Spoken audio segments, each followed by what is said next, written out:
திருப்பாவை 15వ பாசுரம். எல்லே இளங்கிளியே இன்ன முருங்கிடியோ சில்லண்ணனை ஏன் மின் அங்கே மீர் போதுருகின்றேன் வல்லை உன்னு கட்டுரைகள் பண்டேயின் வாயிரிதும் வல்லீர்கள் நீங்களே நானாதே நாயுடுகா ஒல்லை நீ போதாய் உனக்கென்ன வேறுடையை எல்லாரும் போந்தாரோ போந்தார் போந்தெண்ணிக்கொள் வல்லானை கொன்றானை மாத்தாரை மாத்தளிக்க வல்லானை మాయనై పాడేలో రెంబావాయ్. పక్క ఇంటి వద్ద గోపికల మాటల యొక్క సందడి విని మరొక గోపిక నిద్రలేచి గానం మొదలుపెట్టింది. ఆమెను పిలిచే విధానం ఇలా ఉంది. బయట గోపికలు అంటున్నారు, ఏమే లేత చిలుక, ఇంకా నిద్రపోతున్నావా? లోపటి గోపిక అంటున్నది చిరుబుర్లాడుతూ, నన్ను అలా పిలవద్దు, మీరే పరిపూర్ణత గల గోపకాంతలు, నేను ఇప్పుడే వస్తున్నాను. బయటి గోపికలు అంటున్నారు, సరి మాటల కట్టు నేర్పుగల నీ మాటలు, నీ నోటి పొదును ఎప్పుడో మేము తెలుసుకున్నాం, రా రా త్వరగా రా. లోపటి గోపిక అంటున్నది, మాటలు మాట్లాడడంలో మీరే సమర్థులండి, ఒంటరిదాన్ని నేనేమవుతాను అంటే నేను ఆలస్యంగా వచ్చినా పర్వాలేదు అని భావం. బయటి గోపికలు అంటున్నారు, సరే నువ్వు వెంటనే బయటికి రా, నీకు వేరే పనేముంది. లోపలి గోపిక అంటున్నది, మన గోపికలందరూ వచ్చారా? బయట గోపికలు అంటున్నారు, అందరూ వచ్చారు, నీవు వెలుపలికి వచ్చి కావాలంటే లెక్కించుకో. ఇప్పుడు లోపట ఉన్నటువంటి గోపిక బయటకు వచ్చింది.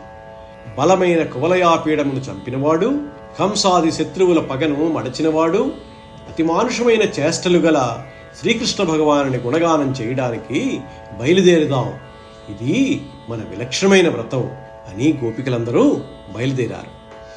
ఈ 15వ పాసురంలో తెలుసుకోవలసిన విషయాలేంటంటే, పరస్పర సంభాషణతో మేల్కొల్పడం.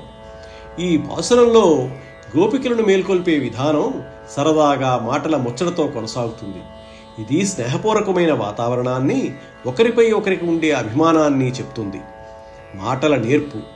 లోపలి గోపిక తన మాటల చాతుర్యంతో తప్పించుకోవడానికి ప్రయత్నించడం, బయటి గోపికలు ఆమెను ఆట పట్టించడం సరదాగా ఉంటుంది. అయితే చివరకు అందరూ కలిసి వ్రతానికి బయలుదేరడం వారి ఐకమత్యాన్ని చాటుతుంది. భగవంతుని పరాక్రమాలు, కువలయాపీడమును చంపడం, కంసుడిని ఓడించడం శ్రీకృష్ణుని యొక్క శక్తిని, ధైర్యాన్ని తెలియజేస్తాయి. ఈ లీలలను కీర్తించడం భక్తులకు స్ఫూర్తినిస్తుంది. సామూహిక భక్తి యొక్క ఆనందం. అందరూ కలిసి భగవంతుని గుణగానం చేయడానికి బయలుదేరడం సమిష్టిగా చేసే భక్తి యొక్క ఆనందాన్ని, ప్రాముఖ్యతని చెప్తుంది. వ్రత నియమం. ఇది మన విలక్షణమైన వ్రతమని చెప్పడం ద్వారా ఈ వ్రతం యొక్క ప్రత్యేకతను, నియమాలను గుర్తు చేస్తారు. ప్రతి ఒక్కరూ ఈ వ్రతంలో పాల్గొనడం ఎంత ముఖ్యమో ఇది సూచిస్తుంది. ఈ పాసురం మనకు స్నేహబంధాల యొక్క విలువను, సరదా సంభాషణల యొక్క ఆనందాన్ని మరియు ముఖ్యంగా భగవంతుని కీర్తనల యొక్క గొప్పతనాన్ని తెలియజేస్తుంది. అందరం కలిసి భక్తి మార్గంలో ముందుకు సాగుదాం.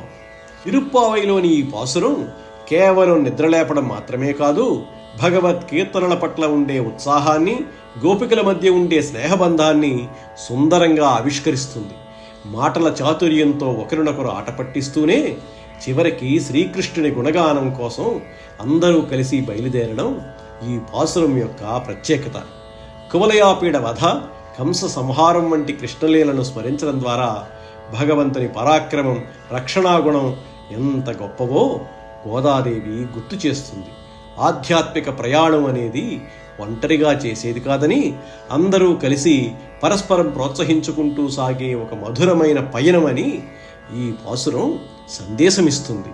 రండి, ఈ విలక్షణమైన వ్రతంలో మనమంతా భాగమై ఆ శ్రీకృష్ణుని ప్రేమను పొందుదాం. జై శ్రీమన్నారాయణ.